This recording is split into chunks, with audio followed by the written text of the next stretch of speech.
I was stringing wire across the south fence line that afternoon when I first saw her. At first, I thought she was a coyote or a scrawny deer limping along the creek. But then she stumbled, and I saw the human shape. Thin as fence post, arms dangling like she hadn't the strength to hold him up. She was barefoot, dust-covered, and when the wind shifted, I could see her ribs like God forgot to put skin over her bones. A child. I dropped the spool and walked fast toward the creek. The sun was high and mean, and the kind of heat that split lips and curled leather. She didn't hear me approach. When I got close enough to see her eyes, I stopped. Dark eyes. Wild. Hollow. She dropped to her knees in the mud, cupped her hands, and drank like an animal. I could see the tremble in her arms. Her lips were cracked and bleeding, but she didn't stop. Not until she noticed my shadow. I raised my hand slow. "I ain't gonna hurt you," I said, but my voice came out dry and unsure. She bolted, half-crawled, half-sprinted away from the creek, but only made it a few yards before she collapsed face-first in the grass. I reached her just as she started to cry, or maybe it was a cough. It was hard to tell. She didn't speak. Not a word. I looked around, half expecting an ambush. Maybe she was bait. Maybe this was one of those Comanche tricks I'd heard stories about. But I saw no movement. No riders. Just a stillness that made the hair on my neck stand up. I had two choices. Leave her there. Pretend I hadn't seen nothing. Or do the thing that every rancher around here would call foolish. I lifted her in my arms. She was lighter than a feed sack, all bones and dirt. Her skin burned with fever, and I could feel how badly she was dehydrated. She smelled of fire smoke and pine, which didn't make sense out here on the prairie. When I brought her inside, my hound, Blue, sniffed her and whined. That dog didn't trust strangers, but he just laid down near her and stayed real still. That's when I knew I'd done the right thing, at least morally. I set her on the cot by the stove, fetched clean water, and boiled a bit of cornmeal into something close to food. She didn't touch it at first, just stared at me, glassy-eyed, like she was trying to decide if I was the better of two devils. "You're safe," I told her. "Ain't nobody gonna hurt you here." I didn't even know her name. I figured she was Comanche by the look of her, dark hair and long braids, small leather pouch tied to her waist, beaded tunic that had seen better days. The war between ranchers and tribes had cooled some since the last treaty, but trust was still a dead currency in these parts. Still, when she finally reached for the bowl and took a bite, I felt something shift in my gut, like the weight of years lifted, if only slightly. By sundown, she was asleep in the cot, curled up with a blanket tucked to her chin. I sat on the porch with a rifle across my knees and a belly full of questions. Had I just invited death into my home? The neighbors would call me a fool, maybe worse. Harboring a Comanche child in these hills was a risk that could end with a burning barn or a bullet in the back. But that girl, something in her face reminded me of my sister's daughter, the one who died in the fever last spring. I never did get over that, so I made my choice. I'd rather die with a clean conscience than live knowing I let a starving child crawl off and die like a stray dog, even if it meant war. She didn't say much the next morning, just sat cross-legged on the cot, watching me through her hair. I tried to offer her eggs and coffee, but she flinched when I stepped too close, so I set the plate on the table and backed off. I figured she was still scared. Who wouldn't be? I went outside to tend the animals, but couldn't shake the feeling I was being watched. Not just by her, by something out in the trees. I told myself it was my nerves playing tricks, but I kept a rifle slung on my shoulder all the same. By mid-morning, she crept out onto the porch, silent as a cat. She wore a leather satchel now, one I hadn't seen the night before. It looked handmade, tied with sinew, and from it she pulled a small bundle wrapped in soft deerskin. She knelt in the dirt and opened it slowly, carefully. Inside was a necklace. No, not just a necklace. It was something sacred. Even I could see that. Polished turquoise stones inlaid with silver and shell, strung together with intricate bone-carved beads. At the center hung a white bear claw wrapped in dyed red thread. I'd seen that symbol before. A trader once told me about it. A mark worn only by those of the High family, the bloodline of Chief White Bull himself. The man who ruled the southern Comanche with enough fire to make cavalry think twice. I felt the heat drain from my face. This girl wasn't just a runaway. She wasn't some orphan. She was the daughter of Chief White Bull. God help me. She looked up at me, not smiling, not afraid, just calm. Her eyes fixed on mine, and for a second, I could feel it, like I was standing on the edge of a canyon, staring down into something older and deeper than myself. "What's your name?" I asked, real gentle. She didn't answer, but she touched her chest and whispered something soft. It sounded like Ayoka.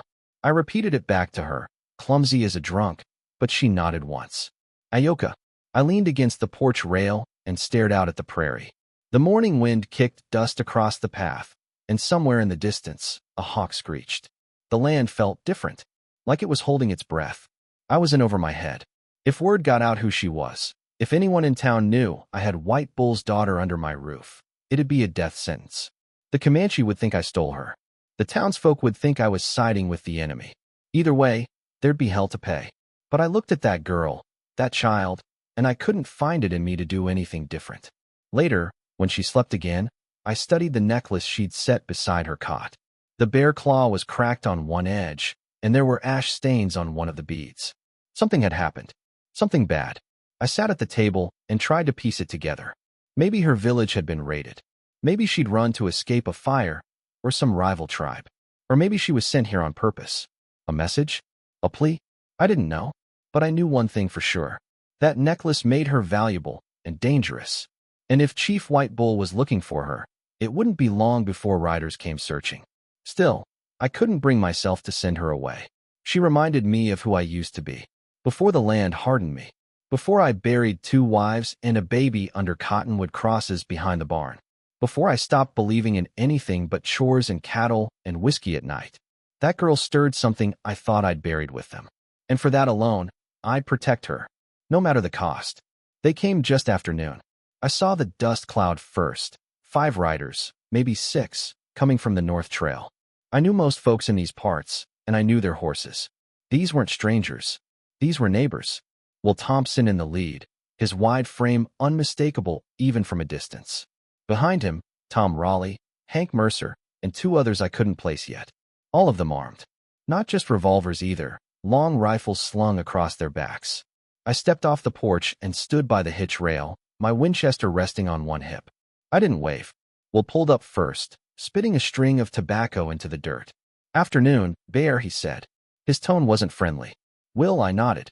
He eyed the cabin, the smoke trailing out from the stovepipe, the closed window shutters. "You got company?" he asked. I didn't answer right away. My heart was pounding, but my face stayed still. Tom Raleigh spoke next, voice clipped. "We seen smoke signals this morning. South Ridge. 3 columns. Clear as day." That got my attention. I glanced south instinctively. That kind of signal wasn't used lightly. "Comanche?" I asked, keeping my voice neutral. "They don't send smoke for sport," Hank said. "And that many signals means they're moving. Big." My mouth went dry. Will leaned forward in his saddle, squinting at me. "Word is the chief's daughter is missing. Been gone 3 days. You ain't seen anything unusual out here, have you?" His tone changed on that last word, too casual to be real. Like he already knew. I didn't lie, but I didn't confess either. "Unusual's a way of life out here," I said. "What are you boys really a skin?" Tom's horse sidestepped nervously. "We're a skin if you've seen a little Comanche girl. Starving, maybe hurt. Maybe wearing beads." I shifted my stance. "You think she's on my land?" Will's eyes narrowed. "No, I think she's in your house." That was when the front door creaked. We all turned. Ayoka stepped out onto the porch, barefoot, her small frame wrapped in my old wool blanket. Her eyes scanning the men, unblinking. And there it was, the necklace. She'd tied it back around her neck, and it glinted in the sunlight like a beacon. Will swore under his breath. Hank's hand dropped to his rifle. I stepped between them and her, my voice low and firm. She came to me hungry, scared. Didn't know who she was until this morning. "You're harboring the daughter of White Bull," Tom hissed. "You know what that means? That tribe will burn every ranch from here to Palo Duro looking for her." "She was alone," I said. "Nearly dead. What would you have me do?" "Take her to Fort Belton," Will snapped. "Let the soldiers deal with it." "And what do you think they'd do?" I asked. "Feed her? Patch her up? Or use her for leverage, till the Comanche tear this land apart?" Ayoka didn't move. She just watched them, quiet as stone. Her presence was louder than any scream. "We'll give you a day," Will finally said. "One. After that, we ride back with the whole damned county. And if that girl's still here..." He didn't finish the sentence. He didn't have to. They turned their horses and rode off, leaving nothing but dust and dread behind. I went back inside and bolted the door. Ayoka sat down at the table, small hands folded in her lap. I poured myself a drink, hands shaking for the first time in years. I'd crossed a line. I knew it. I wasn't just defying the tribe. I was defying my own people. The men I'd built fences with, shared whiskey with, fought off rustlers with. And yet, when I looked at her, this fragile thing who'd found her way to my creek with cracked lips and fire smoke in her hair, I didn't feel regret. Only fear. Because now, we were both caught in something bigger than either of us. And time was running out. That night, the plane stopped pretending. It began with the silence, so complete it pressed against the windows like a living thing. No crickets, no coyotes, no rustle from the sycamores. Even Blue, my hound, sat stiff by the hearth, ears up, tail motionless. Then came the drums. Low at first, a heartbeat on the horizon. Then steady, then closer. Boom, boom, boom. Ayoka shot upright from her cot, eyes wide with something deeper than fear. Recognition. She rushed to the window, pushed aside the curtain with trembling fingers, and peered out into the darkness. "Shukaana," she whispered. Her voice was like paper tearing. I didn't know the word, but I knew what it meant. They were coming. I stepped onto the porch, rifle in hand. In the distance, beyond the rise, the drums pulsed like thunder rolled into rhythm. I counted them. 1, then 2, then 3 distinct sources. 3 war bands. 300 men? No, too much. I reminded myself I'd survived battles with 10, 20, even 50 Comanche before. But this felt different. The air itself was tense, like it could snap in half. I walked back inside. "Tell me straight," I said, crouching in front of her. "How many?" She hesitated, then lifted her fingers. 2, then made a circle with her hands.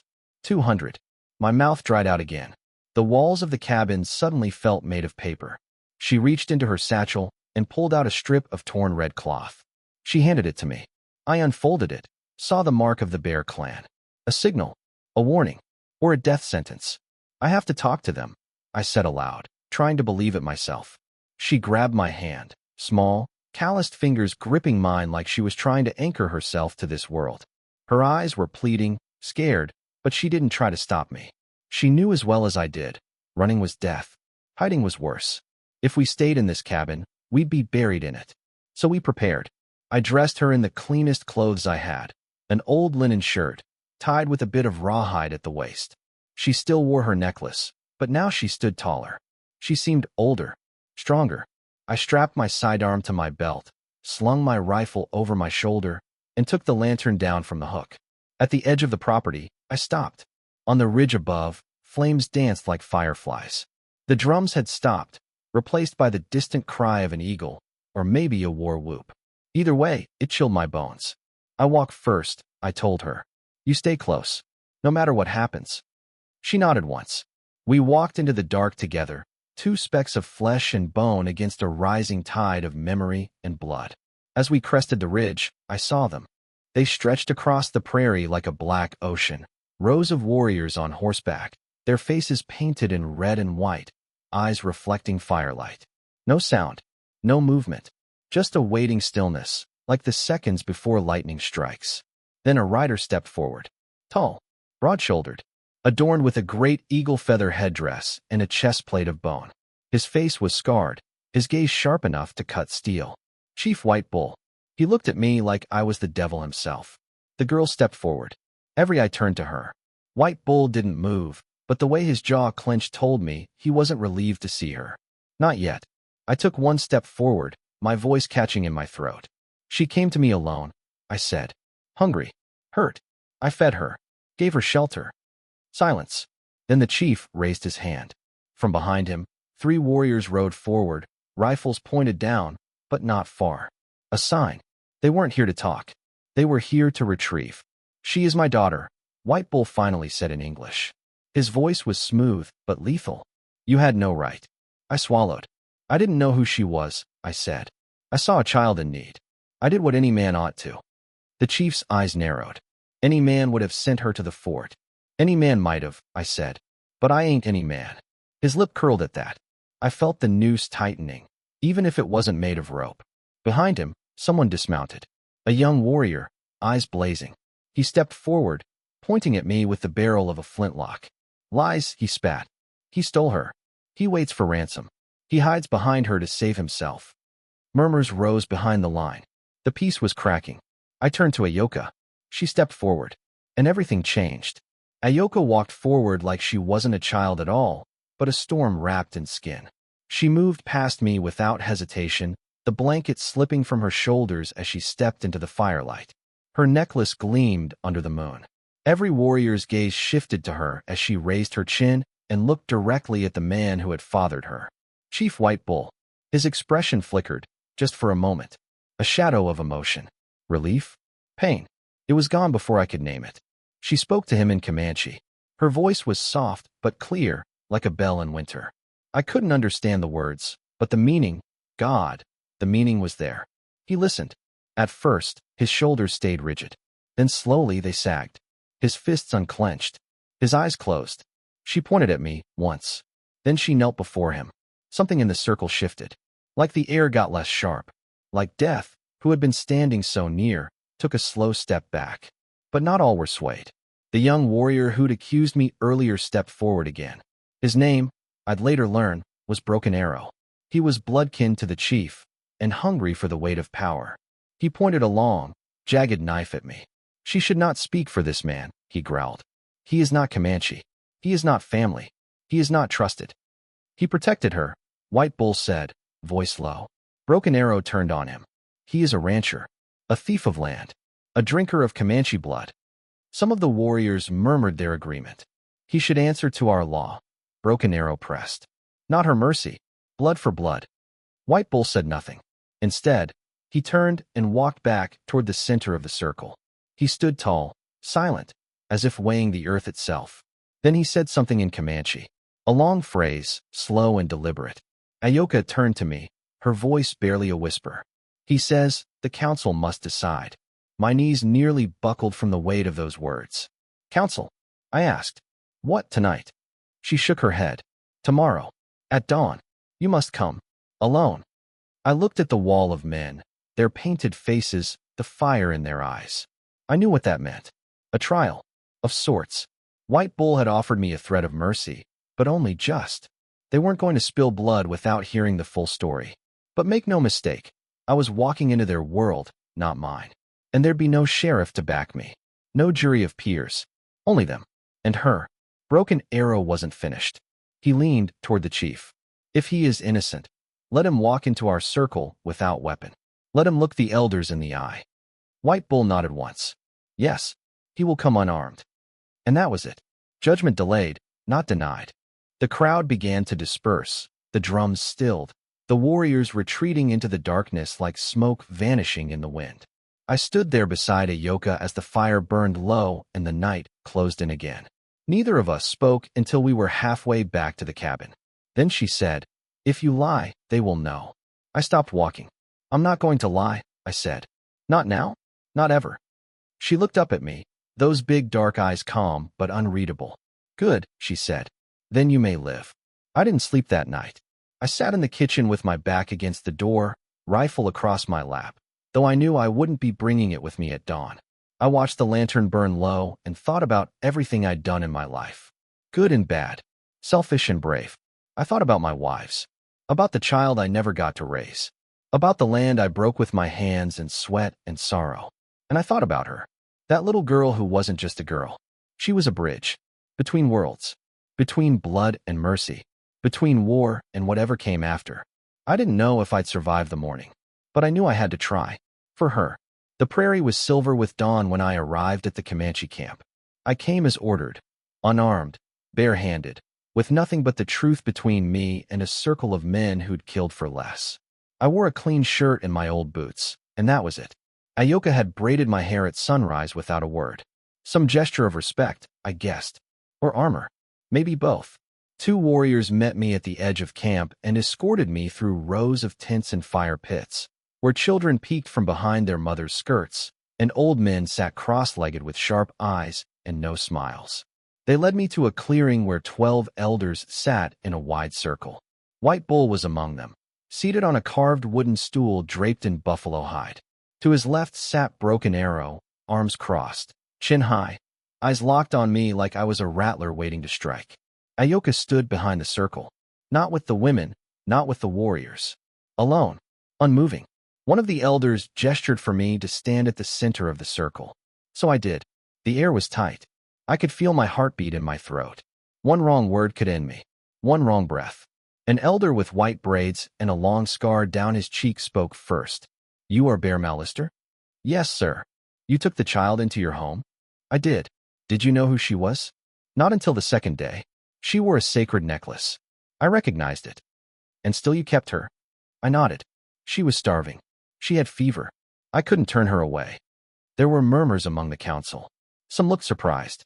Others looked unmoved. Broken Arrow stood. She lies for him, he said, pointing back toward Ayoka. She is a child. His presence dishonors us. He should pay with his life, as our ways demand. Another elder waved his hand. Ayoka stepped forward. The whole camp seemed to lean in. She spoke, not just to her father or the elders, but to every man, woman, and child in earshot. Her words came in Comanche first, but then she switched to English, her voice trembling but strong. I ran from fire, she said. From men who wore boots and blue coats. I saw my cousins fall. I saw my mother's blood on white grass.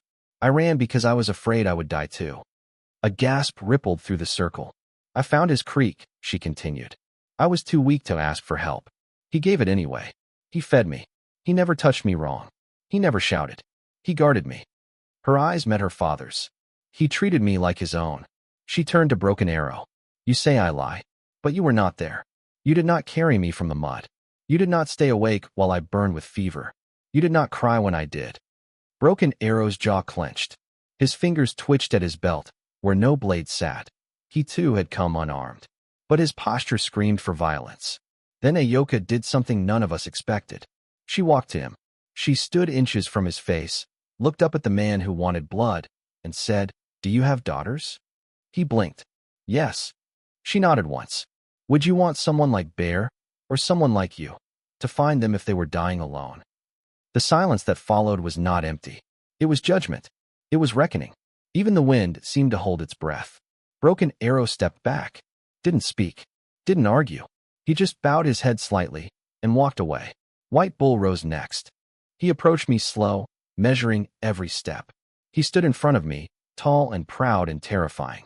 I do not forget my enemies, he said. I understand, but I do not forget my debts either. He looked over his shoulder at Ayoka. She lives. Because of you. I said nothing. My mouth was too dry for words. He turned to the elders. We have seen truth. Now we choose.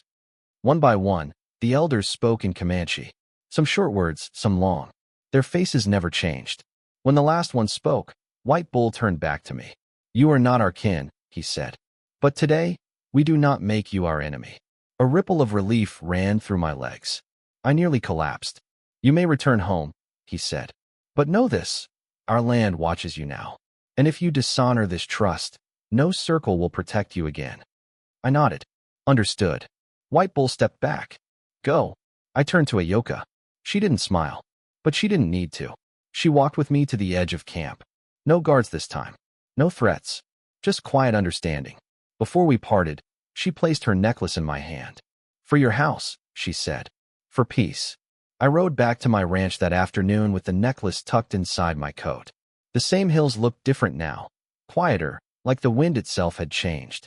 I passed through the creek where I first saw her, where she'd knelt like a dying fawn, and stopped there for a long while. The sun warmed the water, and the cottonwoods swayed like they were whispering secrets to the grass. I let the horse drink while I sat on the bank and stared into that water, thinking about the past week, about what almost was. It didn't feel real. But the fire scars on my porch boards were real. Left there during the night, we stood staring down 200 warriors. The circle of elders was real. So was the pain in my legs from standing too long, and the tightness in my throat every time I thought about her walking away from me without looking back. When I reached home, I found someone had left a bundle on my doorstep. Wrapped in buckskin and twine, it held dried meat, 2 fresh rabbit pelts, and a carved bone whistle in the shape of a hawk. A token. Not forgiveness, not friendship, but respect. I brought the necklace inside, and placed it on the mantel above the hearth. For a while, I just stood there and looked at it. The bear claw, the turquoise, the bone beads worn smooth by a child's small fingers. That necklace had nearly cost me my life, but it had also reminded me what life was for. I didn't see Ayoko again that week, or the next. Word spread fast through Amarillo. Most folks kept their distance. The Thompsons didn't come by for Sunday dinner. Tom Raleigh stopped tipping his hat in town. But no one lit a torch or raised a rifle. Not after the tribal council spared me. Truth was, I'd gained something rarer than friendship. I'd earned the tribe's silence. One morning, maybe a month later, I woke to the sound of a hawk's call, louder than usual. I stepped outside, and there she was. Ayoka. She sat on the old stump by the barn, legs swinging, chewing a piece of dried apple like she'd never left. I couldn't speak at first. "You're back," I finally said. "I had to see the dog," she replied without smiling. Blue came running from the barn and jumped beside her, tail wagging like he'd seen a ghost made of biscuits. We didn't talk much that day. She walked the fence line with me, helped brush the horse, and pointed out a broken hinge on the chicken coop like it was some royal inspection. Before sundown, she handed me a small wrapped bundle. Inside was a pouch of wild tobacco and a folded piece of deer hide with words painted on it in black ink. I asked her what it said. "It's from my father," she said. "He says, 'Your house stands under the eye of the bear. Let no harm pass your door.'" I didn't cry, but my throat burned like I'd swallowed coals. She stayed until the sun kissed the edge of the world. Then she left without a hug, without a wave. Just a look. And that look said everything. I was no longer just a rancher. No longer just a man in the dirt with a past full of ghosts and regrets. I had become something else. Not Comanche. Not one of them. But not alone either. Something in between. The wind came warmer after that. The water ran clearer. And though I never stopped sleeping with a rifle by the door, I never had to fire it again. The necklace still hangs above my fire. A reminder of a child who crossed a world to find mercy. And of the day 200 warriors came to my doorstep, not to destroy me, but to see if there was still a heart beating in this broken world. And by God, there was.